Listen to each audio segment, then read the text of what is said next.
music. I'm not sure what's happening. So I guess we're just going to start anyway. We don't need music. We're just going to start. All right, very good. It's just the way it goes sometimes. All right, I need to push on my other buttons. So yeah, every time I always forget something. There we go. All right, did I hear music? It's really loud. Hold on. Okay. You know, it's the technology. It's the thing. It's not a thing for me. Some things are not right here, but I'm going to let Henry come and figure it out for me. So, hello and welcome. There's a big echo, so there's something that I've done wrong. Ooh. Oh, I know what it is. I think that's what it is. Yep, figured it out. All right, so we're just going to, now we're going to start. Finally. You know, sometimes I wish that we could just not do this live and we could just, you know, cut all of the craziness out, but, you know, that's part of it. So that's right. Life isn't polished. No, it is what it is, right? It's all good. So here we go again. Happy 2023. How amazing is it that we're in 2023? So many good, amazing, big things to come this year. I know for me, Jennifer, I hope for you, and I hope for everybody else out there. I think that this is going to be, it could be a little bit of a struggle of a year for a lot of other reasons that I don't want to think about or talk about right now. But I think in other ways, it could be magical. And my hope is that even in the struggle, there is some magic. And so that's my goal for this year, is to bring a little magic in. My word of the year this year is impact. And so that's what I'm super excited about that. I'm stoked for this year. So, who we are? We are Taste Life Nutrition Radio, of course, streaming live on KUHSdenver.com. Today, we have the amazing Jennifer Bloom. We've had her on before with such amazing conversation. Today is going to be, I don't know if I can say even more amazing, but it's going to be just as amazing anyway. It's going to be such a good show. What are we about? We are about bringing truth to health and wellness the best that we can. And of course, health and wellness is physical, mental, emotional, but it's also spiritual, financial, relational. It's all of those things. And it's important in my mind to do all that we can to bring all of that together and to create the best health we can. Nobody's perfect. Nobody's expected to be perfect. And we're always growing, and that's what life is about. And so my hope is that this show helps to bring the amazing people who I am blessed to have on the show to you, so you have the ability to learn more and to grow, because every time I talk to them, I learn more and I grow, and that's what life is all about. And that's what I love about doing the show and doing the work that I do. So thank you all for joining us. And Jennifer, thanks for joining us again. Super grateful to have you. I'm so excited to be here. Thanks so much for having me. So we always start the show with gratitude, of course. So, Jennifer, what are you grateful for? How long do you have? You know, as long as you want. Yeah. You know, it's very interesting. I had a conversation with a colleague yesterday. We were talking about how, you know, when you're getting into the space of spirituality and wellness and health and all of that, you sort of get this picture that, you know, everything's supposed to be fantastic all the time. Yeah. And, you know, I had one of those days a couple days ago where I was the bug on the windscreen, right? It was just one of those days. And, you know, I was grateful to be reminded, you know, it's okay to have that. It's okay to be in that space. There's a difference between hitting a bump in the road and then becoming the bump in the road. Oh, that was my college phrase. I have to, that's Jennifer Rizzo. I have to give her credit. You know, but my gratitude is just really having this deepening understanding of who I am at that soul level and the people I get to play with.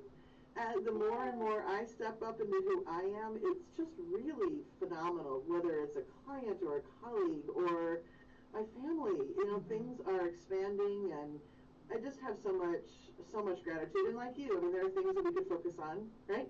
That could be challenges, but at the same time, whether we're looking at a challenge that we feel like is outside of us or inside of us, it's becomes that opportunity to reshape and regrow and learn. And, the whole process is just fantastic. So that's where my gratitude is today. Yeah, it really is fantastic, and I think it's the hard stuff. It's the hard stuff that builds us up, and then the people who we surround ourselves by, who build us up. And something that I like to say a lot, because it's a reminder for myself, but I'm hoping somebody new maybe will hear it. But it really is, if there are people who are around you who don't build you up, then maybe it's time to look for those who do build you up. Because it's one of the most important things that we can do is surround ourselves with people who are there to help to lift, because then we can also help to lift. And I see in practice a lot, unfortunately, I see a lot of disempowerment. And, it comes from whether it's a breakdown in health or a breakdown in relationships or a breakdown in finances, all the things that come into health and wellness, it ends up creating a sense of disempowerment, I believe. And, this really actually kind of goes into what our conversation is going to be today. But, I think it's having the ability to turn it around and say, okay, I do have the power to change this. Whether it's my own research or digging and finding somebody to help, asking the questions, learning and looking and building your team around you. I say that a lot as well. I think it's really important to build your team around you for whatever it is that you're trying to do or build or grow or fix or whatever. Build your team who can help you and who is there to support you, and not for their own good, but for the good of them. I think it's always the good of them too, but the good of you. And anyway, I'm on a tangent a little bit, but I think it's just really important and does go into, I'm sorry, I know you're about to say something, when we're talking about trying to get pregnant, right? Yeah. Were you going to say something? Yeah. Well, it goes, because yes, and it dovetails really well into that, because I think that, I don't know if only, I was going to say, especially when something is in your body, there's that sense, and I'm going to stick with that. When there's a challenge in your body, it can really feel, there's that disempowerment is so, the possibility of it is so big, because there's something wrong. It feels like it's wrong. If I want to get pregnant, I can't get pregnant. That's wrong. It's bad. And that takes us down that spiraling path where we feel like we have no control. And that, of course, then creates, we can get into it a little bit more, but right, there's myriad of changes in your body. And if we can start with the premise that, okay, yes, there's something happening here. It's not what I want. Now what? How is my body speaking to me? Why is it speaking to me this way? And start asking those kinds of questions. And again, it's particularly in the area of fertility, which is so personal. It's something that is not only a biological drive, right? We have all sorts of things firing within our system. For those of us who want to have children, right? That's really firing. And then psychologically and culturally, right? We have all these messages. So it can be something that can feel truly out of our control if the body isn't responding the way we want it to. Right. Fully agree. And I'm going to hit on that, but I need to remember to say my own gratitude, because I'll forget. I always do. Yes. And so I think I'm grateful for the start of a new year. I think for a lot of people, 2022 was tough for a lot of reasons. And for me, it was very intentionally a year of growth. That was my word of the year last year, and it's so fun looking back and knowing that that's what I did. And will continue to do, of course, but was very intentional about it. And so grateful to now be moving forward.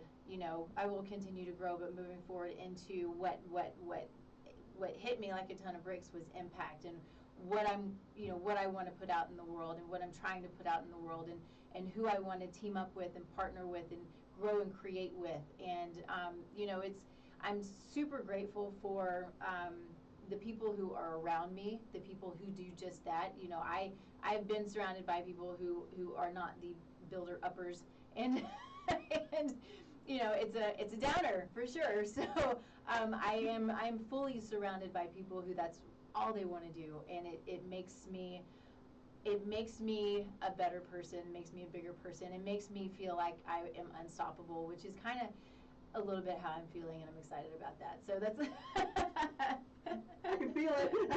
Good, I'm glad. So I wanted to talk, just hit on what you said a minute ago as we start to dive into this conversation. I do also want to make sure that you talk about, you know, who you are and what you do, and you know how you got here and that kind of thing. But there's something that I'm discovering more and more in practice as I learn. You know, I'm the science nerd when it comes to, I like to run labs, and I like to look at data, and I like to try to fix it with this and that and this and that. And there's so much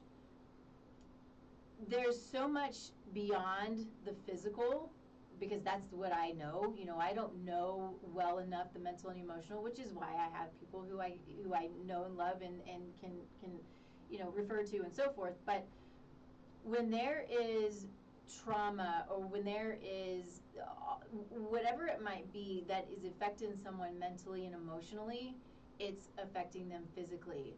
And there are times when I might be able to do a lot of things with somebody physically, but if we're not addressing whatever it is that they're sitting here, that's that mental and emotional, that trauma, that negative self-talk, that whatever it is that's back here in the back, that's constantly stirring up that stress and constantly stirring up that cortisol and constantly creating these physical changes that I can't do anything about. We need to make sure that as practitioners, and then those who are the clients and the patients, make sure that we're working toward addressing both. And if there's something in your history that's not been addressed, find somebody to help you address it. Because it will affect everything, including what we're talking today, which is fertility. Yes, that is such, there's so much richness in what you just said. I'm trying to figure out what part I want to dive in with. You know, you talked about team. Mm-hmm. And I think in particular, fertility is one of those places, one of those health spaces where a team is so important. Because you can look at labs, you can look at cortisol levels, you can look at what the adrenals are doing, you can do all the measurements of all of the hormones impacting ovulation. But if you've got some sort of either an internal stressor or an external stressor that continues to pump in the background, mm-hmm. It's a little bit like, you know, you're pouring everything in, but then it's sort of like a sieve, right? It just is coming out the other side. And so, and what I think is really fascinating is, again, due to the, I don't call it delicacy, I guess, of fertility, I think there's a lot of times people hear, oh, you think I should look at my mental issues? You think I should look at my, you know, psychosocial issues? Well, that sounds an awful lot like blame, right? It's not my fault that I can't get pregnant, right? It's very easy to slip towards that direction, but you know, the thing I want to say is that, right, all, 60 to 90% of any illness has some sort of stress component, yeah. Right? Some sort mm-hmm. of that mental component. Mm-hmm. And it's not just fertility. And it's just that we haven't been taught. Nobody told us this stuff. Mm-hmm. It was in my growing up, right? And very much, you know, my growing up was very much the time of it was the genes. It's all in your genes. It's all in your genes. And now, of course, we know, right? Yeah. We know that genes turn on and off based on environmental conditions, not the other way around. Right, so, right, exactly. Right? That's where my heart lies, yeah. Yeah, exactly, yeah. Exactly. So being able to have a multi-angled approach, mm-hmm. so important. Yeah. Yeah. Yeah, it really is. And, you know, I think it feels so supportive too. And I say this too because I am, you know, building my own team and building my business. And so when you have multiple people who are there for the support and that building up, it just helps you, it helps bring calm. And going back to, seeking help for whatever mental and emotional disorders there might be, not that it's a disorder, it could just be that constant negative self-talk. I did that, I've always done that. My mom has always done that. And so it's been something that I have had to work on is let's not do that. Let's turn that around. And so those things, though, they impact us. They impact us and they impact the energy around us. And I totally went off on something that I was going to say something else, and it doesn't really matter, but it's true. So the first time that you came on the show, we were not talking about pregnancy and fertility. I want to know a little bit about your world now and how you came into this world, because this is mostly what you do, right? Is fertility, correct? Well, it really actually is a blend. Okay. So this is where I started, though. I started into this world because of my own fertility and really birthing issues. It took us a while to get pregnant the first time. I was young, 24. It shouldn't take you more than a year, but it did for us. I was also in an office full of women. I can't remember how many. I'm an occupational therapist, that's my initial trade, and out of an office of 15, I think there were 8 women going through either IUI, IVF, and it was just crazy, so it was all around me. And then I had a couple of cesareans and just didn't want to do it. And when I got pregnant the third time, I didn't want to do that again. And what I realized, this was really my foray into, it's not just body. It's mind, body, right? And so I did a lot of work on myself and understanding what had happened through those first 2 birth processes and looking at some fears that I had. And as I was going through all of this, I was also in a health and wellness counseling program. And so I started creating meditations for people who were going through pregnancy, going through birth. And what was fascinating was they went out, but then I started to get messages from people that said, hey, it's really great that you have all these tools for somebody who's pregnant. There's lots of them. If those of us who are having difficulty conceiving, we need tools too. And once I started with that community, I just fell in love with that community. I fell in love with working with these women, and it's primarily women. I do some work with men. I tend to have people who are attracted to the services that I offer. Right. And so as I was going through all of that and really focusing on fertility, I had my own journey in my own business. My husband ended up unemployed. I had business costs. We went through a bankruptcy, and I started applying all of the things that I knew from how to create internally to how to create externally. And so that brought me into the world more of abundance and creation, and added the component of soul as I came into this area. And so what I say that I do now is I help people create more. I help people create more of what they want, whether that is more health, where you are on the spectrum of abundance, whether it's health or wealth or relationships, love.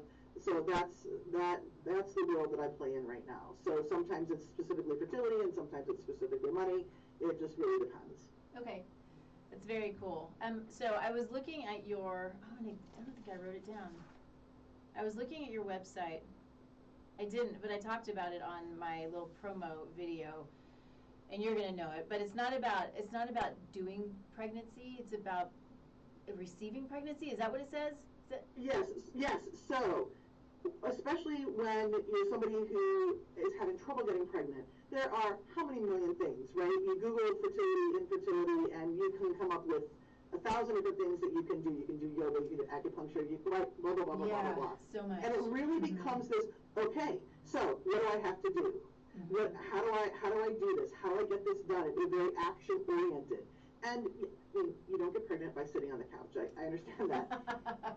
At the same time, it's not our job to make a baby. Right. Our job is to receive a pregnancy.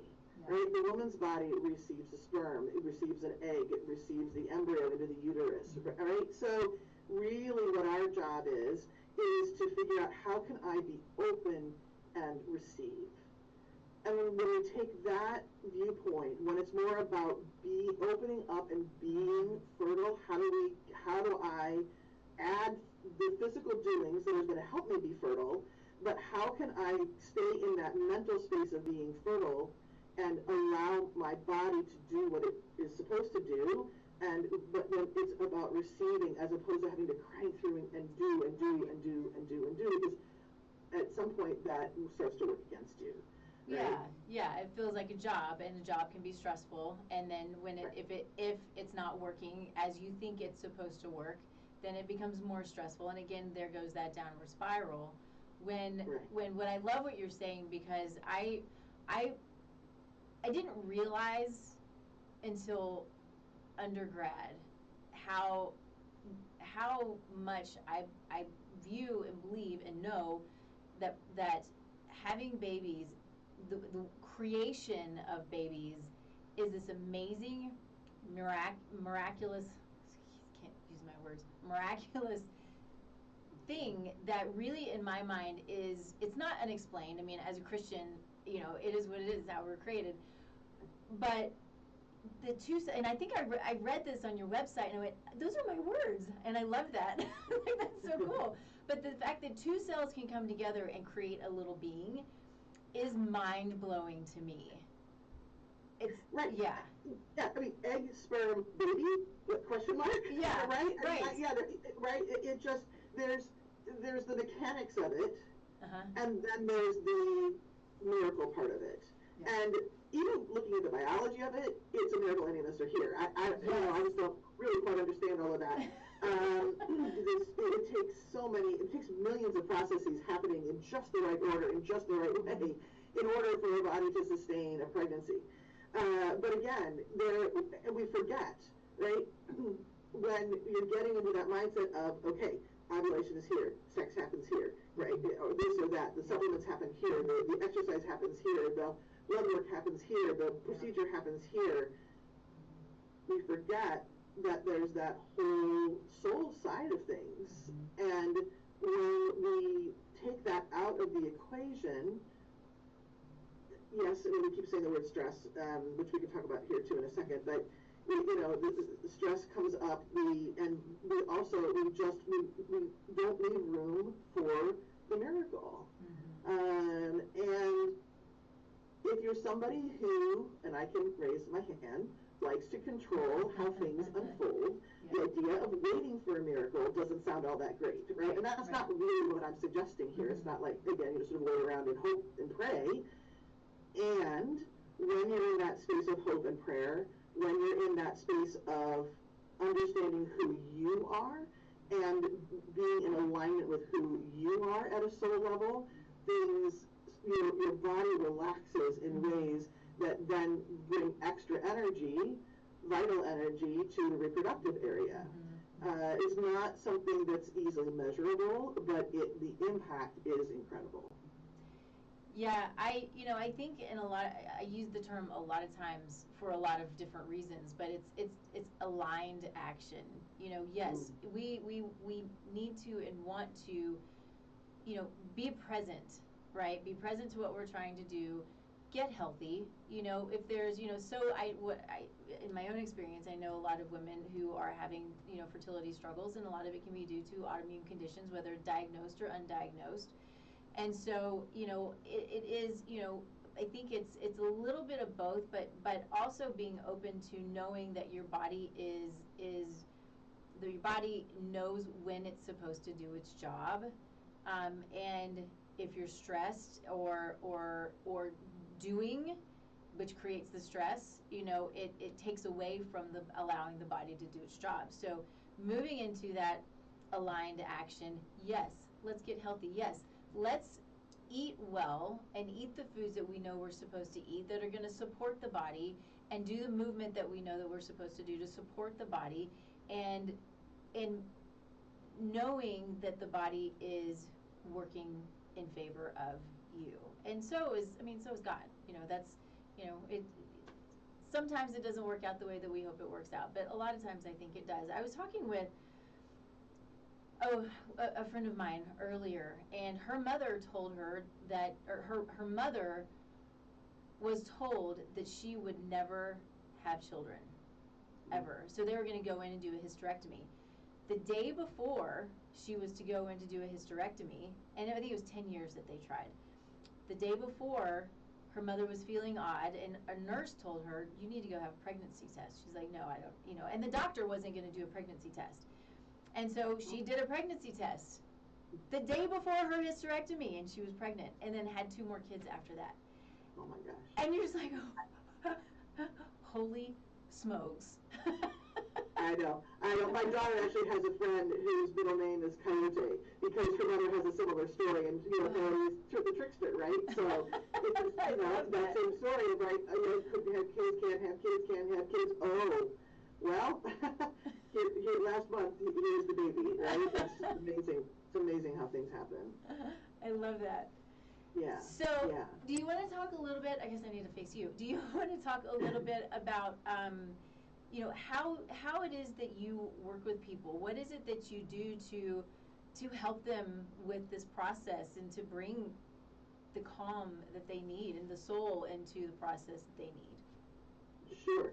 So there's a couple of different levels that we work on. So the first level is really talking about what's present day stress look like for you, or what does present day life look like for you?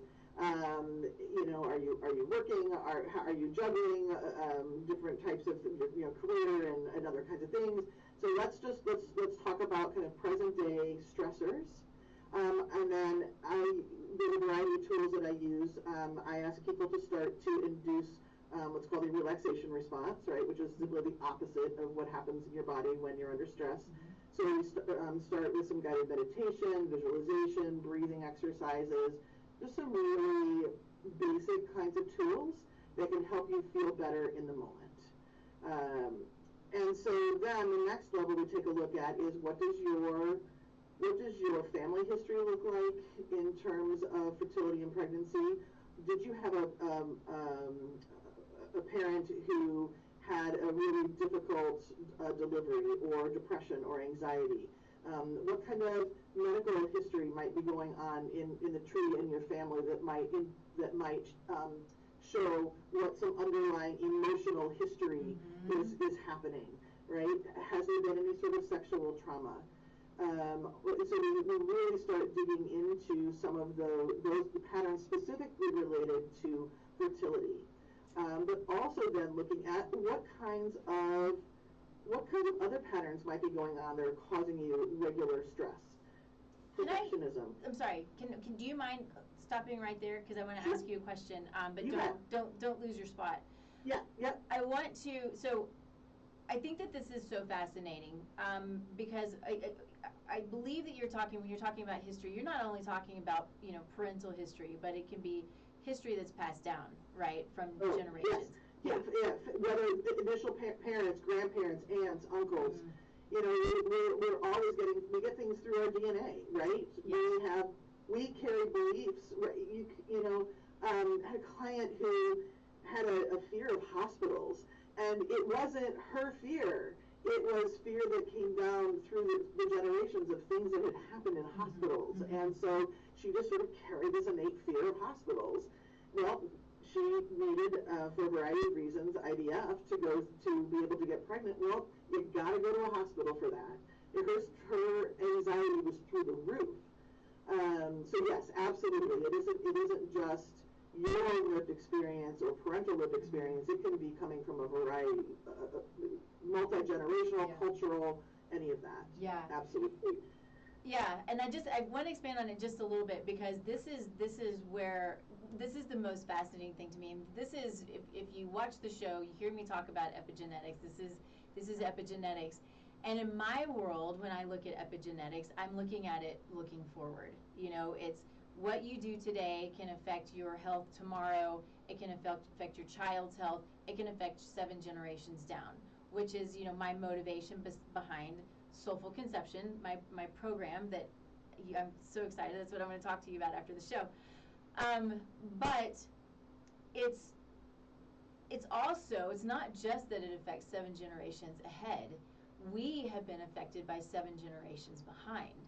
And it's the most fascinating, I mean, to me, I'm like, this, it's funny because in my mind, up until fairly recently, it's just been, okay, yeah, it's all about what's ahead. And it's now really, I'm talking to more people who have the experience with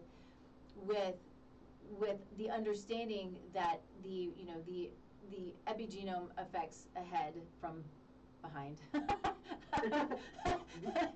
Whatever that means. But that we do have, and they have been found, trauma genes have been found. And trauma genes do move ahead. And so much of who we are is because of our epigenome from behind, from our past. And I think that it's so fascinating when people have the ability, people meaning I think practitioners, or even maybe not, but have the ability to help people dig into that history to learn where that comes from and then how to address it. It's amazing. Yeah, I have a client that springs to mind as you say that. She was somebody who, and I say all of this without any judgment. We all have our stuff, yes, right? Yes, so of course. She was somebody who expected suffering. That was a pattern, a theme. As we started talking, it became very clear that her first thought about anything was about suffering. Mm. Well, as we started looking at that, it is a theme through her family and through her religious history. Mm. So when we started talking about letting it go, it took some in-depth work to be willing to let it go. Because on the surface, you're like, well, why would I want to suffer? Yeah. But on the other hand, if you're separating yourself from your culture, if you're separating yourself from your family story, it gets a little bit tricky. So I love working with some of the tools because you can't do it consciously.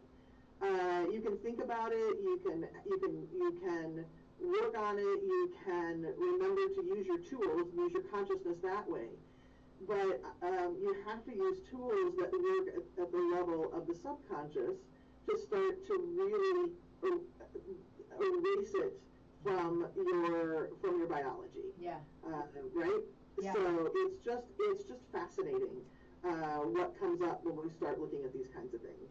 It is fascinating, and what I think, to take it just a step further, imagine if this experience or experience like it was yours. You expect the struggle always, and imagine one or two things, either passing that down to the next generation and the next generation and the next generation, or stopping it in its tracks and allowing that struggle to be in the past, literally.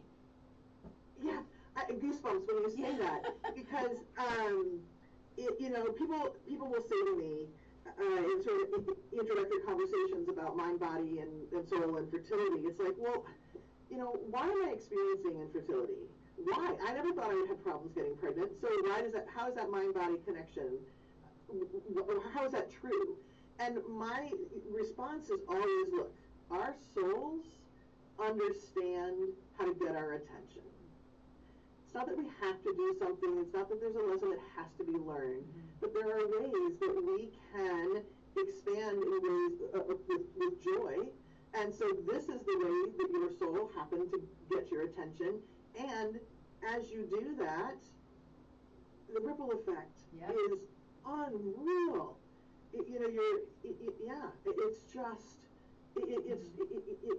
It's a little bit like looking at the night sky for me and thinking about all the stars and the planets and the universes and galaxies, and I have to stop because my head explodes. It's too much. Yeah.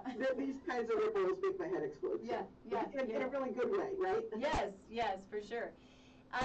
What was my second time I've done this? What was I going to say? I was going to say, shoot, doesn't matter. They'll come back. Yeah, they'll come back. They'll come back. Oh, it's so frustrating. I've said for it's been about a year now. I'm working on my brain health because I do that. I'd probably do that more than I should. And I'm like, I need to continue working on the brain health when that happens. Just keep it going. Anyway, so I had interrupted you. Do you remember where I interrupted you? Oh, yeah, so we were talking about the different ways that I work with people. So talking about present-day stressors, talking about family history, right? That's sort of how we got onto our tangent. but then really, and we got there, taking a look at other kinds of patterns of thought that create stressors within the body. And you know, I wish I could find a different word than stress, because it's one of those red flag words for people, like, oh, stress, I don't want to hear about it. But you know, the reason why stress, again, it's for, you know, all illnesses, not just fertility, but really what's happening is, you know, your cells are always listening, right, to their environment. And as we feel emotion, our cells feel emotion. Yeah. Our cells can be in growth mode, or they can be in protection mode. This is simplification, obviously. Yeah. In order to conceive, we have to be in growth mode. We can't be in protection mode. And so, for example, let's say you're somebody who is, I use control because that's one of my things that I'm working on letting go. So if you're somebody who wants to be in control, and then when things, if that becomes a rule within your body, I can only feel good when things are in control. When something's out of control, like you can't control getting pregnant, your body sees that as danger, right? So everything within your body is responding as if you were under mortal danger. Yeah. And long term, that creates, you know, a number of things, but lots of things that happen that are going to impact your fertility. You're going to have less blood flow, you've got all the sugar and the cortisol, which is going to interrupt ovulation, you get issues with your hypothalamus, right? So even though stress is sort of this garbage term that people throw around, it really is so important. So looking at these patterns, again, like the suffering I was speaking of before, or perfectionism or control, or even something like, I don't ever want to parent like my mother parented me. Yeah. I don't ever want to be like my dad. Yeah. Right? Those kinds of things, even if those aren't things that you're thinking about on a consistent basis, you know, in a conscious way, again, that's getting pumped through your system. Your brain is listening for it, right? And so those kinds of things are danger signals. So we look at patterns. That's really what I'm looking for. Patterns of thought, patterns in history. And then I use a tool called EFT, Emotional Freedom Technique, as a way to begin to heal and shift those patterns. We work in present moment. We can go, what I love most about the technique is going back in time. You know, we have things that happen to us as kids that set us up for a certain way of thinking and making decisions. We can go back to those particular incidents and tap with those younger versions of ourselves, heal it out here in the matrix, and it comes back and impacts our physical body, and 7 generations back, 7 generations forward, right? All of that. Amazing. So, so that's really the work that I do, and ultimately the way that I look at this is I talk about it as being fertile. What is it that we can do? What are the steps that we can take to allow your body to be in that fertile state of being? So I guess that's what you do, is you help to walk people through those steps. Exactly. And I'm assuming they're sort of individualized, or do you think they're kind of generalized? No, well, so yes is the answer to your question, right? So I've got a being fertile system where it takes people through 7 different pillars that are going to help you bring your body into this being fertile state. So that's something that you can, you know, those pillars are the same regardless from person to person. However, right, it becomes individualized when you start adding your own history to it. Right. So if you're somebody that wants to do something on your own and you're working yourself through that system, right, that's great. Other people get stuck in certain places, right? So because one of the steps is opening to receive. Well, you know, if you think about receiving, like if you think about, okay, I think about a receiving posture. So if your body was really open to receive, right? Hands out, hands open, chest back. Your heart center becomes really wide open. Yeah. Well, if you're somebody who's had a lot of hurts, if you've been hurt, if you've had relationship hurt, if you've had hurt anywhere in your life, opening up your heart, opening up your body to receive, that in itself can feel dangerous. Yeah. So then it becomes individualized. Well, why? And then we work on that. Okay. Yeah. No, that's great. So I think it still fits. I remembered what I wanted to say, and I think it still fits because it's so. I find it to be. It's something that I talk about a lot, and it fits in multiple areas. But what I'm quite sure of is we as a global, race. So much of us. And that's not entirely true. Anyway, generalizing that we have lost the ability to listen to ourselves, listen to our bodies. And our bodies are always talking to us. And, a symptom is our body talking to us. The inability to get pregnant is our body talking to us. A, brain fog or a headache or whatever the case may be, we want the quick fix very often. It's like, I have a headache, I'm going to go take Advil. I have gut pain or a heartburn, I'm going to go take an antacid. Please don't do that. That's another show, but don't do it. But same with, all of the complications that can come with the struggles of getting pregnant. That is your body saying, well, a couple of things. One, I'm not ready. So why? That's what I try to teach people as well, is always ask why, no matter what. Always ask why. I think you can almost always dig deeper. There's something more. And even me, when I think I'm digging as deep as I can, I'm like, oh no, there's another layer. And I think it can be there with the mental and emotional. It can be there with the physical, with the labs. But ask why, and try to dig. And it's not always easy to sort of, as everybody says, unpeel the layer, all of the layers of the onion. But just keep digging, because and stop covering up. If it's covered, I think totally off what I was gonna say, but we can cover up with alcohol. We can cover up with anger. These things can, and all of that's gonna do is create more symptoms, more issues, and again, the downward spiral. So listening to your body, taking that step back, sorry, and knowing that your body is a miracle in and of itself and is amazingly smart, and listen to what it's trying to tell you, or find somebody who can help you listen to what it's trying to tell you. Yeah, and you're so right.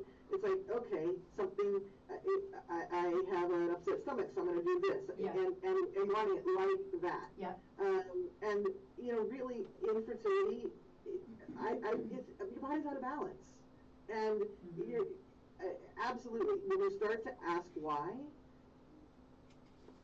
it's something that is going to, that gift will keep on giving, right? Yeah, absolutely. So I was just looking at my notes here. When you are working with, well, I know what I wanted to ask you. We are on the same page when you said you do work with some men, but you mostly work with women. I say that a lot. I know that when I'm speaking, I'm mostly speaking to women. That's what they hear. It's the woman who's the one who gets pregnant. She's the one who's always doing the trying. And I say that not excluding men at all. It's just that's how a lot of it goes. But I think we want to make sure that the men are not excluded, because they are just as important. And I know as part of my program, men will be a part of that, and education on men's fertility will be a part of that.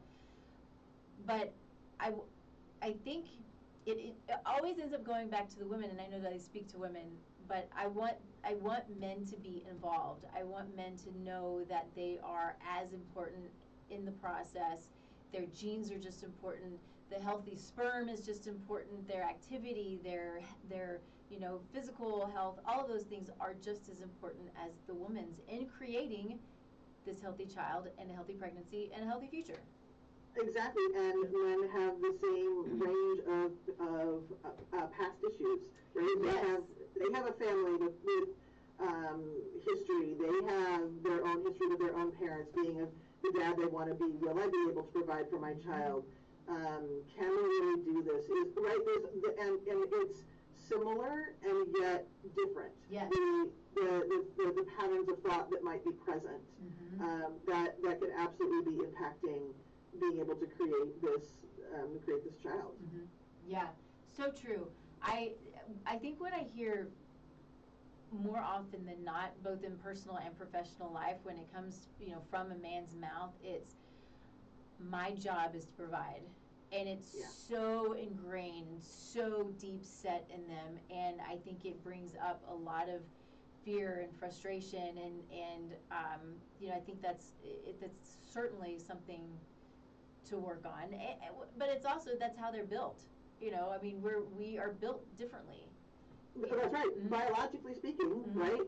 Mm-hmm. The male provides and the female receives and nurtures. Yeah. Right? I mean, and that goes back, right? We talk about epigenetics.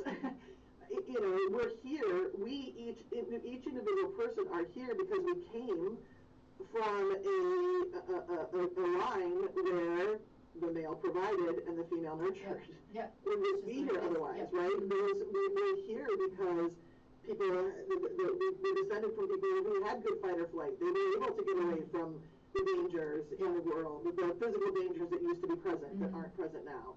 And so we're biologically wired in ways that we don't want to, we're past a lot of it at this point, consciously, but wiring-wise, our biology hasn't caught up yet, right? Yeah.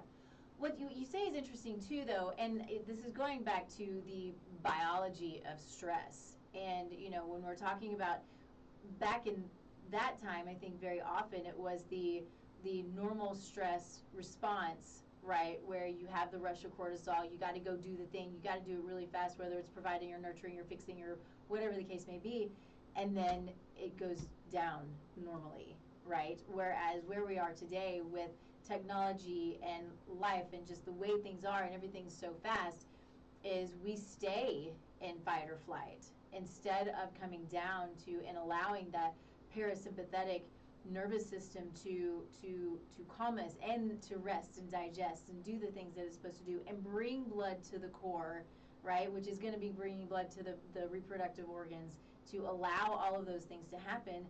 If we are constantly in fight or flight, our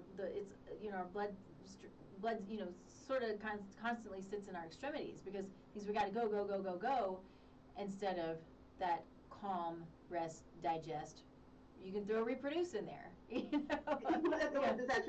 That's so true. And I think that it is so ingrained that when we do allow ourselves to relax, like, I'll take a vacation, right? So you get out on vacation, you get out, you relax. But if you bring that relaxedness back into your daily life, it feels like a stressor because you're not doing enough. You're not doing enough. You're not getting enough done, right? Yeah. And so we become almost immune to how much stress we're actually under. Right. Yeah. Yeah, and that's where we hear it all the time, and I know I'm not the best at it. I'm a lot better than I used to be. But really finding the time in your day-to-day life to sit and be calm. And even if it's just through a guided meditation, if you can do it on your own, that's great. But knowing that has to be part of your daily life in order to allow your body to come to a calm. It needs to be like food, And I say that, and some people just don't eat, and like I gotta work, I'm not gonna eat. So let's let that go. We must eat. We must be still. But bringing the body and it's having the awareness around what your body needs and knowing that you have to have that calm. Because what's going to happen is if you don't have it, it's going to be a lot worse than not being able to get pregnant. That's right. Yeah. Your brain's going to shrink. Your blood sugar is going to spike. Life will not be fun and probably will end earlier than you want it to. Well, right. Yeah. Right. I experienced a little period of extreme stress back in 2009, going through bankruptcy. My adrenals shut down. That was a year plus. I mean, I'm still recovering in some ways, but that was a year of being in bed. And I would wish that on nobody. Yeah. And so, there's one more piece I wanted to say about that. What did I want to say? Brain health. Yeah, that's right. So actually, this is really important. This is a really important topic for me because I have consistently said to clients, what went on the calendar first is your time of relaxation. And it doesn't have to be an hour meditation 3 times a day, right? So I looked at myself at the end of the year last year and said, that's advice you're giving, you need to take it. Yep. So that's what I'm doing this year. I've shifted my schedule around, I've done some different things so that I can put some mini relaxation, just quiet, whatever it is that I'm going to do in those sessions, and whether it's adding in an herb, adding a tea, something, right, that's going to be advantageous, that goes on the calendar first. Good for you. Now I'm still experimenting. It's what, January 5th? Yeah. So we're, but I am experimenting, and it's hard, right? When that client wants a different time, and that's my rest and digest time, I'm like, no, I have to, right? And I will admit there's some privilege in that, right? I do have the ability to create my calendar, and a lot of people don't. However, what if our culture could finally turn around and say, this is what we need to be happy, healthy people. And when we're happy, healthy people, we respond in community a lot different than when we're stressed and wired and angry and can't figure out how to have a conversation to save our lives that doesn't involve screaming at each other. Right. So we're digressing a little bit here, but that's really a topic that's near and dear to me personally. And I figure it's easier to share it when I'm actually doing it myself. So. Yeah, no, and I totally agree. I was the same way. I've been working on a lot of these things for years, and it was only just 3 months ago, give or take, I don't know, that I just went, something clicked. Sometimes something just has to click, and I don't know what it is, and it was because of my team, but it was, a lot of it was just, okay, I'm giving up and giving it to God. Is, give it up, give it to God. It's just, that was kind of what it was. But in order to do that, you also have to spend time with Him. And so, yeah. So it was okay, this has to be a priority, and I also know that if I am not healthy, if I am not doing the things that I need to do, because there are things that I want to do, right? Impact is my word this year. If I want to have an impact, I have to be healthy here and here and here. And part of that is going to be taking that time, being still. I do both the guided meditation as well as some of my own just being still. And I say this a lot, but for anybody who hasn't heard this, I don't know if you've heard this, I love this so much. I had a friend of mine on the show a couple of years ago, and what he told me was, prayer is talking to God, and meditation is allowing God to talk to you. And I take that and I keep it in my heart, because it is, now, I'll talk to God, and I'll, throughout the day, and, I'll say my prayers at night and in the morning, the whole thing. But then I finish my meditation, which is a guided meditation on, might be abundance, or it might be, the job, or, the work that I'm doing, that kind of thing. But then I'm just still. And it really is that time that I'm just still, and I ask Him, like, what do I need to know? Or if it's something specific. And it is that stillness of allowing Him to talk to me, and sometimes He does and sometimes He doesn't, but yeah, go ahead. Well, and sometimes it comes in other ways. Yes. Right? Like yes. The question comes, and then it's another couple of days, the book falls off the shelf, you hear something on the radio, right? And it's like, right? It's being resourced through somebody else so that you can actually hear it. And I feel that same way. We could talk so many different levels about God, universe, nature, and even our individual soul, and being able to have tools that allow us to check in with who we are at that deepest level, because we forget that we aren't just this human being running around on the planet. We are a spiritual being, and to have those kinds of tools to get yourself in alignment with who you are at the deepest level, it just, so much changes. And then there's inspiration. Then then when you're making a choice, you're making a choice that's going to be one that you feel like you can live with for whatever amount of time, because it's something that's come out of inspiration, rather than, I'm going to make this happen right now. Let's go. Yeah. Right? Yeah. Totally agree. I love that.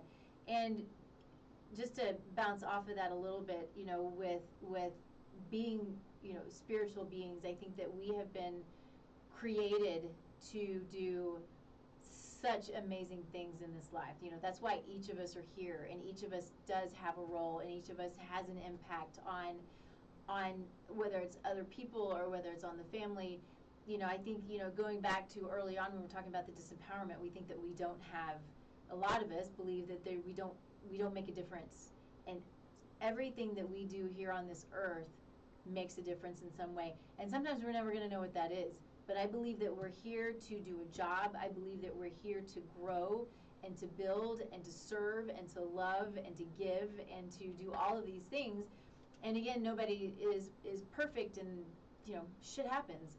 But it's my role, what I am coming to learn about me and my role in my life is I want to do these big things, but I want these big things to help others do these big things, right? So my nutrition work, let me help you feel amazing so you can go do the big ass things that you're out here and put here to do, right?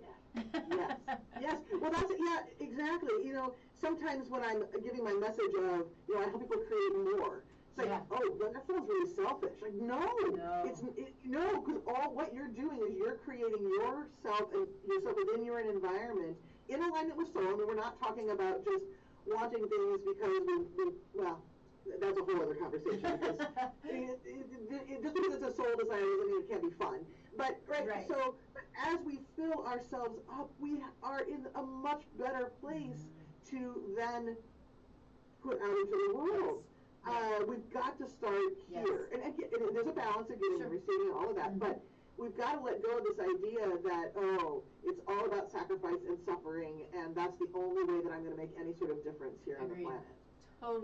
Totally agree. The more I have, the more I can give.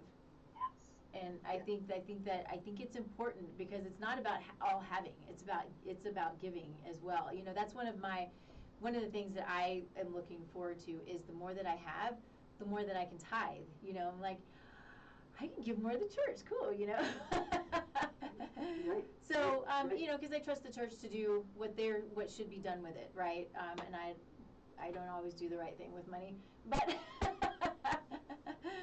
anyway, that is a little off topic. But I think it's important. I think it's important for all of us, whether we're in a place of thinking about having babies to in the moment, to struggling, to going through IVF. There's a wide range of people who are out there who this conversation can speak to, who your programs can speak to, and of course my Soulful Conception program is for all of those as well. And my program is really about preconception care and planning ahead, and let's get healthy. So before I talk too much about that, I want you to talk about anything else that maybe we didn't cover, anything that you do, where you can be found, how people can reach you, all of the things. We have covered so much, it's hard to know what we haven't covered here, but I do want to say, the mind, body, soul work is for anywhere along the spectrum. I think that is an important point. And whether you're going through your third IVF or whether you're just thinking about having a baby in the next couple of years, same amount of impact can happen. And I can be found at my website, which is angionline.com. I know you have all the links. Drop me an email. You can find me on Instagram, DM me over there. For any kind of questions, more than happy to sort through this, because again, this is intimate work, and you need to have somebody that you trust, and we have to be a fit. So more than happy to chat with people. And again, just that reminder that this is work that is about expanding yourself. It impacts fertility and everything else in your life. It's going to impact who you are as a parent. It's going to give you tools to work with all the stressors that come up once that baby is here. This is work that will keep on giving, and it's that investment in yourself, in your health, in your mental well-being is just priceless. Agreed. Thank you for that. So of course you can find me at tastelifenutrition.com. We are here every Thursday streaming live on KUHSdenver.com. So the radio show, or I'm sorry, the website, tastelifenutrition.com, and then of course all of the social media is tastelifenutrition.com. You can always find my guests through any of the social media. You can find them there. And then of course, Soulful Conception. And you know, we're a little bit short on time, but we're launching mid-February. And so what I want to get out there, the biggest thing that I want to get out there is this is not about me creating a program. This is about helping people create their healthy families. And it's about inviting people into this program who are the Jennifer Blooms, who have this amazing love and this amazing resource and all these things that they want to give. These people who I think are amazing at what they do and have amazing information to give are a part of this program. And so I don't even have the words. It's coming and I'm excited about it. So if you have questions, of course, reach out. You can, message me. You can, find me on the website. That's super easy, tastelifenutrition.com. Look up Jennifer. She's amazing. She's amazing at what she does. And appreciate you so much for coming on. Thank you. Oh, thank you for having me. What a great conversation. It went fast. Yeah, I know. It always does. It always does. We'll do it again, for sure. Super. Cool. All right. Super. Can't wait. Thanks, everybody. We'll see you later.